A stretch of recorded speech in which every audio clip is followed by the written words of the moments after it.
नमस्कार, देवभूमि समाचार में आपका स्वागत है। आपके साथ मैं रीना झा बालियान। खबरों का रुख करेंगे, लेकिन उससे पहले एक नजर डालते हैं इस वक्त की हेडलाइंस पर। यूके SSS के कथित पेपर लीक मामले में बेरोजगार संघ ने लगाए गंभीर आरोप। कहा, युवाओं के भविष्य के साथ हो रहा खिलवाड़। कांग्रेस ने भी नकल विरोधी कानून को बताया छलावा। केदारनाथ सोना चोरी विवाद पर BKTC को मिली क्लीन चिट। गढ़वाल कमिश्नर की जांच रिपोर्ट में नहीं पाई गई कोई अनियमितता। कहा, समिति ने न सोना खरीदा न लगवाया। काशीपुर में आई लव मोहम्मद के नाम से निकाले गए जुलूस पर उठ रहे सवाल। उत्तराखंड का माहौल बिगाड़ने का लगा आरोप। कानपुर की तर्ज पर काशीपुर में भी नफरत की आग फैलाने की कोशिश। और हल्द्वानी निवासी यूट्यूबर सौरभ जोशी को मिली जान से मारने की धमकी। मेल भेजकर मांगी 5 करोड़ की रंगदारी। कोंकरिया गैंगस्टर हिमांशु भाऊ का नाम आया सामने, जांच जारी। और चलिए अब बुलेटिन की शुरुआत कर लेते हैं। उत्तराखंड में यूके SSS का कथित पेपर लीक मामला गर्माता दिख रहा है। बेरोजगार संघ इसे युवाओं के भविष्य के साथ खिलवाड़ बता रहा है, तो वहीं यूके SSS के अध्यक्ष ने पेपर लीक से इनकार कर दिया है। देखिए रिपोर्ट। परीक्षा हॉल के अंदर फोटो खींची जा रही है। उत्तराखंड में एक बार फिर से कथित पेपर लीक का मुद्दा गर्मा गया है। यूके SSS की स्नातक स्तरीय परीक्षा एक बार फिर विवादों में है। हालांकि उत्तराखंड अधीनस्थ सेवा चयन आयोग और उत्तराखंड पुलिस पेपर लीक होने के आरोपों को खारिज कर रही है, लेकिन बेरोजगार संघ यूके SSS पेपर लीक मामले में माहौल बना रहा है। उत्तराखंड में पेपर लीक होने की आशंका को देखते हुए छात्रों में एक बार फिर से गुस्सा है। भर्ती परीक्षा की तैयारी कर रहे छात्रों ने सड़कों पर आंदोलन किया। सबका एक ही सवाल है कि रविवार को ही परीक्षा के क्वेश्चन पेपर के 3 पन्ने कैसे सोशल मीडिया पर वायरल हो गए। यूके SSS के अध्यक्ष GS मर्तोलिया और SSP अजय सिंह ने पेपर लीक होने के दावों को खारिज किया है। क्योंकि अब पूरी चेन में हमने कनेक्ट कर लिया है इस पेपर को। जो खालिद नाम का व्यक्ति जो खुद भी एक परीक्षार्थी जैसा भी पता चला है बैठा था, उसने अपनी बहन को ये फ़ोन अपना उपलब्ध कराया था, जिसके माध्यम से इनके जानने वाले तक ये पेपर पहुंचा था। पेपर के कुछ क्वेश्चन पहुंचे थे और जिसमें उनके आंसर की बात कही गई, जो आंसर दिए गए। तो कहीं ना कहीं झांसे में लेकर उस आंसर को सॉल्व किया गया। अभी तक पूरी इंक्वायरी और इन्वेस्टिगेशन में कहीं भी कोई संगठित रूप से कोई गैंग हो या ऐसा कोई षड्यंत्र हो, क्योंकि जिस हिसाब से पेपर को सॉल्व करने के लिए एक महिला को घुमा फिरा कर इनडायरेक्टली क्वेश्चन का आंसर पूछे गए, तो ये प्रतीत होता है कि कहीं ना कहीं ये एक इंडिविजुअल मैटर था। अब इन्वेस्टिगेशन में बस एक चीज़ जाननी रह गई कि सेंटर से कैसे वो 2-3 स्क्रीनशॉट जो है खींचकर भेजे गए। बता दें कि यूके SSS परीक्षा के लिए प्रदेश भर में 445 केंद्र बनाए गए, जिनमें सुबह 11 बजे से परीक्षा शुरू हुई और हरिद्वार के एक सेंटर से 35 मिनट बाद परीक्षा के क्वेश्चन पेपर के 3 पन्ने खालिद नाम के अभ्यर्थी ने अपनी बहन को भेजे और बहन ने उन्हें सॉल्व कराने के लिए सहायक प्रोफेसर सुमन को जब शक हुआ तो उन्होंने पुलिस को इन्फॉर्म करना चाहा, लेकिन अपनी बहन के कहने पर असिस्टेंट प्रोफेसर ने बॉबी पवार को पूरा घटनाक्रम बताया, जिसके बाद बॉबी पवार ने पेपर लीक होने का आरोप लगाया। खालिद मलिक के फोन नंबर से भेजा किसने था? ये उनकी सिस्टर थी, उस नंबर पे उसने मुझे वॉइस कॉल की थी। हाँ। ये मैंने आपको पेपर भेज दिया। उसके बाद जब मुझे डाउट हुआ तो मैंने खुद उसे कॉल की कि आप ये पेपर कहाँ का है या आप कहाँ हो, तो उसने कहा मैं तो घर पे हूँ और ये पेपर तो मुझे समीक्षा अधिकारी का है। ऐसी रिकॉर्डिंग मैंने उपलब्ध कराई है। तो मैं परिचित नहीं थी इस चीज़ों से कि ये कोई आज का ही पेपर है। तो मैं और ना ही और मैंने पवार को भी यही सोच के बात की थी, फिर मैं सोच रही थी सिस्टर ने कहा। यूके SSS के अध्यक्ष ने दावा किया है कि हर एग्जाम सेंटर में जैमर लगे थे, बावजूद इसके पेपर बाहर कैसे आए, इसकी जांच शुरू हो गई है। आयोग और पुलिस अपने अपने स्तर से इसकी जांच कर रहे हैं। इसको बेसिकली पेपर लीक नहीं कह सकते आप। पेपर लीक करना दूसरी बात हो गई। ये बेसिकली किसी सेंटर से 3 पन्ने बाहर निकले हैं जो क्वेश्चन पेपर का। तो उसमें ये है कि क्योंकि बाहर आया तो हो सकता है कि और जगह चला गया हो, किसी ने सॉल्व कर दिया हो, उनकी मदद कर दी, इस तरह की चीज़ें आई हैं। अब हमारे यहाँ देखिए सेंटरों पे हम जैमर लगाते हैं, तो बेसिकली फ़ोन करने के बाद भी वो आगे फॉरवर्ड नहीं कर सकता। वो जैमर सभी सेंटर में हमारे रहते हैं। तो ये बड़ा एक आश्चर्यजनक हमारे लिए भी है कि ये कैसे हुआ। इसके लिए हम लोगों ने भी SSP देहरादून को और STF को चिट्ठी भेज रहे हैं कि तत्काल इसकी जांच करें, और हम भी अपने स्तर पे जांच कर रहे हैं कि किस सेंटर का है और ये कहाँ से हुआ। और मतलब पूरे पेपर लीक नहीं कह सकते, लेकिन हाँ क्वेश्चन पेपर से अगर पेपर बाहर आए हैं तो चिंता का विषय है, उसमें हम लोग उसको देख रहे हैं। 2021 में भी यूके SSSC की स्नातक स्तरीय परीक्षा का पेपर लीक हुआ था। जांच बैठी तो कई गिरफ्तारी हुई और आखिर में नकल माफिया हाकम सिंह भर्ती घोटालों का मास्टरमाइंड निकला। वहीं हाकम सिंह को एक बार फिर स्नातक स्तरीय परीक्षा से ठीक एक दिन पहले उसके साथी के साथ गिरफ्तार किया गया। सोशल मीडिया पर एक ऑडियो वायरल है, हालांकि हम उसकी पुष्टि नहीं करते, लेकिन शक है कि सख्त नकल विरोधी कानून लागू होने के बाद भी नकल माफिया सक्रिय रहा। अब देखना ये होगा कि SIT की जांच में आखिर क्या कुछ सच निकलकर सामने आता है। वहीं देहरादून और रुड़की समेत कई जगहों पर कांग्रेस ने कथित पेपर लीक मामले में विरोध प्रदर्शन किया। कांग्रेसियों ने कहा कि राज्य के नकल विरोधी कानून की धज्जियां उड़ गई है, युवाओं के साथ धोखा हो रहा है। इन मामलों के खिलाफ एक जन आंदोलन की शुरुआत हो चुकी है जो सरकार को भारी पड़ेगी। युवाओं के साथ अन्याय है। हमारे प्रदेश अध्यक्ष करण महाराज जी के निर्देशानुसार और हमारे प्रभारी हमारी शैलजा जी और सुरेंद्र शर्मा जी के निर्देशानुसार हम युवाओं को सपोर्ट करने के लिए इस पुतला दहन कार्यक्रम का हमने आज आयोजन किया है। अगर ये सरकार नकल विरोधी कानून लाने के बाद भी पर्चे लीक करवा रही है तो इस सरकार को त्यागपत्र दे देना चाहिए, ऐसा मैं मानता हूँ। रुक करते हैं बड़ी खबर का। केदारनाथ सोना चोरी विवाद पर बड़ी खबर। गढ़वाल कमिश्नर की जांच रिपोर्ट में BKTC को क्लीन चिट मिली है। BKTC ने ना सोना खरीदा ना लगवाया। केदारनाथ धाम के गर्भगृह में लगे सोने की चोरी पर यह पूरा विवाद हुआ था और उत्तराखंड शासन के निर्देश पर गढ़वाल आयुक्त ने जांच की और जांच रिपोर्ट में किसी तरह की अनियमितता की बात सामने नहीं आई है, यानी कि BKTC को इस पूरे मामले में क्लीन चिट मिल गई है। प्रधानमंत्री नरेंद्र मोदी के जन्म दिवस को सेवा पखवाड़ा के रूप में मनाया जा रहा है। इसी के तहत देहरादून में स्थित सचिवालय में ब्लड डोनेशन कैंप और स्वास्थ्य शिविर आयोजित किया गया, जिसमें कई लोगों ने ब्लड डोनेट के साथ अपना स्वास्थ्य परीक्षण कराया। ये सेवा पखवाड़ा के दौरान स्वास्थ्य विभाग, सचिवालय प्रशासन और जो हमारा सचिवालय संघ है, ये तीनों अपने ज्वाइंट एफर्ट से यहाँ पे हेल्थ कैंप और ब्लड डोनेशन कैंप ऑर्गेनाइज किया है, जो एक सर्विस है और विशेषकर जो ब्लड्स की रिक्वायरमेंट होती है उसके लिए एक ब्लड डोनेशन कैंप भी है यहाँ पे। प्लस जो निक्षय मित्र हैं उनको जो किट दिया जाता है वो भी वितरण किया गया है। तो एक सर्विस है और इसमें सचिवालय ने आगे बढ़ के ये और विशेषकर सचिवालय संघ ने और उनके सभी सदस्यों ने आगे बढ़ करके ये इनिशिएटिव लिया है, वो बधाई के पात्र हैं। उत्तराखंड में क्या मजहबी जहर घोलने की कोशिश की जा रही है? दरअसल रविवार रात काशीपुर में आई लव मोहम्मद के नाम से चल रहे कैंपेन के तहत जुलूस निकाला गया। हैरानी की बात तो यह है कि इस जुलूस के लिए ना तो कोई परमिशन ली गई और ना ही किसी को बताया गया। अब पुलिस मामले को शांत करवाने पहुंची तो पुलिस के साथ भी अभद्र व्यवहार किया गया। आखिर प्रदेश में कौन बो रहा है नफरत के बीज? देखिए इस रिपोर्ट में। कौन बिगाड़ रहा उत्तराखंड का माहौल? काशीपुर में कौन फैला रहा नफरत? आई लव मोहम्मद के नाम से निकाला गया जुलूस। जुलूस में हुआ जोरदार हंगामा।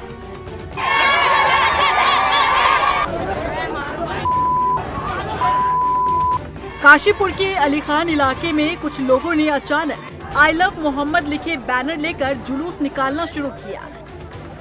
न प्रशासन से कोई अनुमति ली और न ही पुलिस को जानकारी दी गई। भीड़ बढ़ी और बवाल शुरू हो गया।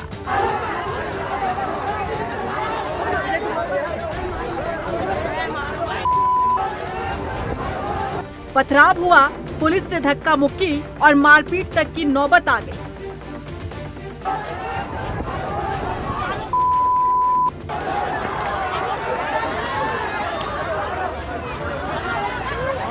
लेकिन इस पूरे मामले में सबसे अहम बात ये रही कि पुलिस का तत्पर एक्शन दिखा।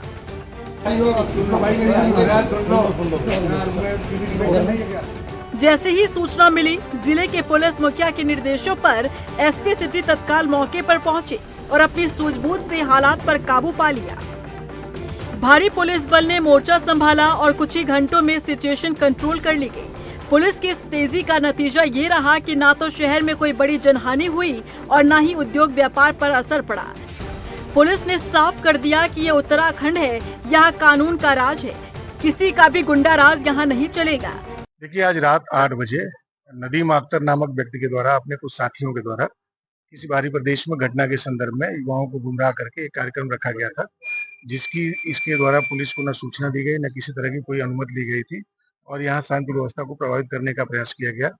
जनता के द्वारा जब इसकी सूचना मिली तो पुलिस बल तत्काल मौके पे पहुंचा। हम सभी लोग यहाँ मौके पे पहुंचे, स्थिति को नियंत्रण में लिया गया। अभी शांति व्यवस्था बनी हुई है।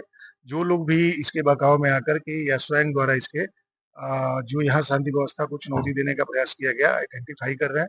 कुछ लोगों के द्वारा यहाँ पे को आइडेंटिफाई किया गया, जिनके वहाँ हमारी टीमें दबिश दे रही हैं, और लोगों को भी आइडेंटिफाई कर रहे हैं। जो लोग भी इस घटना में सम्मिलित होंगे, जिन्होंने कि यहाँ पे शांति व्यवस्था बिगाड़ने का प्रयास किया, अराजकता फैलाने का प्रयास किया, इनके विरुद्ध हमारे द्वारा वैधानिक कार्रवाई अमल में लाई जाएगी। मैं आम लोगों से भी अपील करूंगा कि ये अराजक तत्व हैं जो अपने निहित स्वार्थों के उद्देश्य की पूर्ति के लिए इस कार्यक्रम को कर रहे थे और इनके द्वारा किसी भी तरह की कोई परमिशन नहीं ली गई थी। इनके बहकाव में ना आए और इनके विरुद्ध जो लोग भी आइडेंटिफाई होंगे, इस घटना में जो सम्मिलित होंगे, इनके विरुद्ध हमारे द्वारा कार्रवाई अमल में लाई जाएगी। लेकिन जुलूस के दौरान जो तस्वीरें सामने आई उसने सबको सोचने पर मजबूर कर दिया कि आखिर उत्तराखंड की शांत वादियों में नफरत कौन फैला रहा है, धर्म के नाम पर एक दूसरे में दूरी कौन पैदा कर रहा है। जुलूस के दौरान की कुछ तस्वीरें साफ कर रही हैं कि समुदाय विशेष का ये जुलूस कितना एग्रेसिव रहा।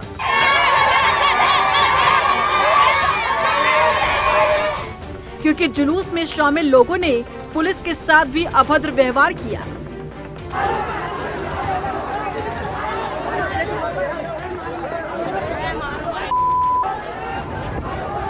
पुलिस के साथ नोकझोंक और धक्का मुक्की की गई। हालांकि समय रहते पुलिस ने मोर्चा संभाला और स्थिति को नियंत्रित किया, लेकिन साफ है कि काशीपुर को दंगे की आग में झोंकने की एक बार फिर कोशिश की गई है। लेकिन आखिर ये कौन लोग हैं जो उत्तराखंड के माहौल को बिगाड़ने की साजिश रच रहे हैं। वहीं बरसात धीमी होने के बाद रुड़की में क्षतिग्रस्त सड़कों को सुधारने का काम किया जा रहा है। विधायक प्रदीप बत्रा ने बताया कि रुड़की क्षेत्र में गड्ढा मुक्त सड़कों पर निर्माण कार्य शुरू कर दिया गया है। दीपावली तक शहर की सभी सड़कों को ग्रीन और क्लीन बना दिया जाएगा। देखिए, इस बार आपने देखा आपदा की स्थिति के रूप में बारिश आई और अतिवृष्टि हुई है और मैं समझता हूँ कि अब बारिश रुक गई है और बारिश को अलविदा हम लोग कह चुके हैं, तो तुरंत ही पैच वर्क स्टार्ट करा दिया गया है और सड़कों की मरम्मत स्टार्ट हो गई है। जहाँ बहुत अधिक समस्या है वहाँ पे भराव करा के और तुरंत सड़क बनाई जा रही है। रामनगर गज्जरी रोड आज शुरुआत कर दी गई है और भराव का कार्य शुरू हो गया। मैं समझता हूँ कि एक हफ्ते के अंदर सड़क बनकर तैयार हो जाएगी और जो नाला है उसकी मरम्मत भी कराई जाएगी, पानी निकासी का भी इंतजाम किया जाएगा। टिहरी में जिलाधिकारी नितिका खंडेलवाल ने जनता दरबार में अलग अलग विभागों से जुड़ी समस्याओं को सुना और उनके समाधान के निर्देश दिए। इस दौरान ग्रामीणों ने सड़क, शिक्षा, पेयजल और मंदिर जीर्णोद्धार से जुड़ी समस्याएं रखी। वहीं सीएम हेल्पलाइन और जन समर्पण पोर्टल पर लंबित मामलों की समीक्षा भी की गई। आपदा प्रभावित क्षेत्रों में बिजली, पानी और सड़क व्यवस्था की जानकारी ली गई। ये देखा गया कि टिहरी में हम लोग देखते हैं कि एक्चुअली हमारा विकास भवन यहाँ है, बट हमारे कुछ विभाग के अधिकारी जो हैं वो नरेंद्र नगर बैठते हैं। तो निर्देश सिंपल ये है कि जो भी हमारे जिला स्तरीय अधिकारी हैं वो लोग फिजिकली मंडे वाले दिन जनता दरबार में प्रेजेंट रहेंगे, क्योंकि हम लोग जनता दरबार में ना केवल सिर्फ जनता की शिकायतों का भी रिव्यू करते हैं, बट गत महीनों के जो तहसील दिवस होता है, सीएम हेल्पलाइन होता है, उन सभी का रिव्यू होता है। तो इट्स बेटर कि सब लोग फिजिकली प्रेजेंट हो ताकि वो रिव्यू और बेहतर हो पाए। वहीं मसूरी देहरादून मार्ग पर जेसीबी मशीन के खराब होने के कारण सोमवार सुबह करीब 3 घंटे तक रास्ता बंद रहा, जिसकी वजह से लोगों को घंटों जाम से गुजरना पड़ा। इस दौरान यमुनोत्री विधायक संजय डोभाल के काफिले को पुलिस ने मसूरी देहरादून मार्ग चुनाखाला के पास रोका और जिससे पुलिस और विधायक के समर्थकों के बीच तीखी नोकझोंक हुई। विधायक संजय डोभाल ने आरोप लगाया कि सरकार उनके घेराव कार्यक्रम को रोक रही है। घंटाघर पोस्ट ऑफिस से जा रहे हैं, पोस्ट ऑफिस का डाक है। कहाँ जाना था? मसूरी जाना है। कब से खड़े यहाँ पे? यहाँ 9:30 बजे से खड़े हैं। क्या कह रहे हैं, कब से कहाँ क्या है? 1-1.5 घंटे का रास्ता बताया था अभी कि 1-1.5 घंटे बाद खुल जाएगा, लेकिन अभी तक तो खुला नहीं है। उत्तरकाशी से कहाँ जा रहे हैं? उत्तरकाशी जाना, देहरादून से आ रहा हूँ। कब से खड़े हैं? 1 घंटा हो गया। क्या कह रहे हैं? ये कह रहे हैं कि रोड आगे ब्लॉक है, मुझे लग देना रोड ब्लॉक है, लेकिन जो है वीआईपी को छोड़ रहे हैं और वो खड़ा कर रखा है। दवाई लेके उत्तरकाशी जो है निकलना, इससे बाइक से आया हूँ जी, दवाई लेके जा रहा हूँ। जी जी, 1 घंटे से खड़ा हूँ। हल्द्वानी निवासी यूट्यूबर सौरभ जोशी को अज्ञात बदमाशों द्वारा 5 करोड़ की रंगदारी मांगने की धमकी दी गई है। पुलिस के मुताबिक सौरभ जोशी ने कोतवाली पुलिस को तहरीर दी है और बताया कि 15 सितंबर को उन्हें मेल पर एक धमकी मिली थी। सौरभ जोशी के मुताबिक मेल भेजने वाले ने खुद को भाव गैंग से जुड़ा बताते हुए 5 करोड़ की रंगदारी की मांग रखी है और मांग पूरी न होने पर गोली मारने की धमकी भी दी गई है। वहीं पुलिस अब इस पूरे मामले की जांच में जुटी है। देखिए, यूट्यूबर सौरभ जोशी द्वारा एक थाने में एफआईआर दी गई है, जिस पर हमारे द्वारा तुरंत एफआईआर पंजीकृत कर ली गई है।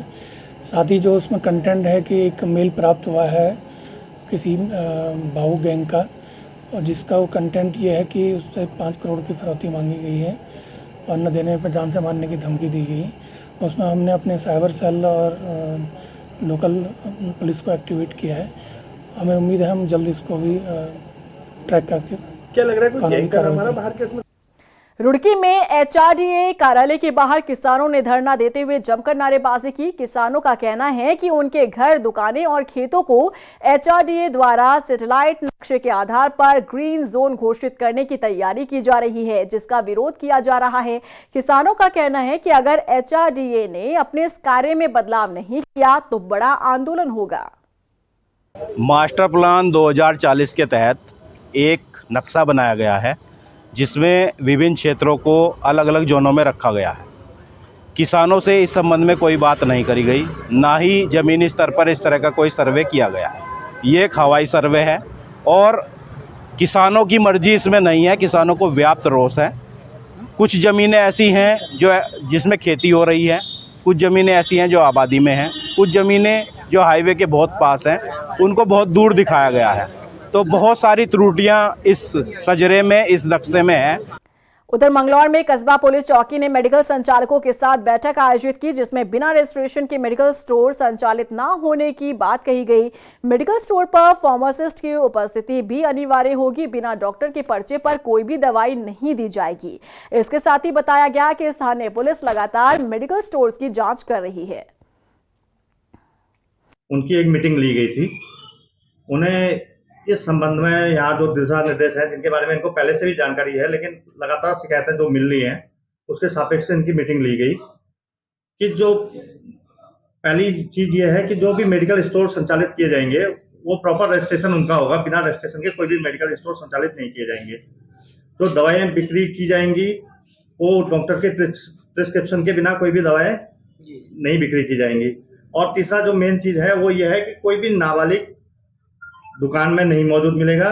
दिनेशपुर में केला काटने की प्रक्रिया के साथ दुर्गा पूजा की शुरुआत हो गई है। शुभ मुहूर्त में केले के पेड़ की पूजा अर्चना करने के साथ ही पेड़ को काटा गया और केले के फल को लाकर मंदिर में रखा गया। इसी केले के फल को दुर्गा मां की पूजा में प्रसाद के रूप में चढ़ाया जाता है। मैं आपके चैनल के माध्यम से सभी को नवरात्रि दुर्गा पूजा की सबको शुभकामनाएं देता हूं, बधाई देता हूं।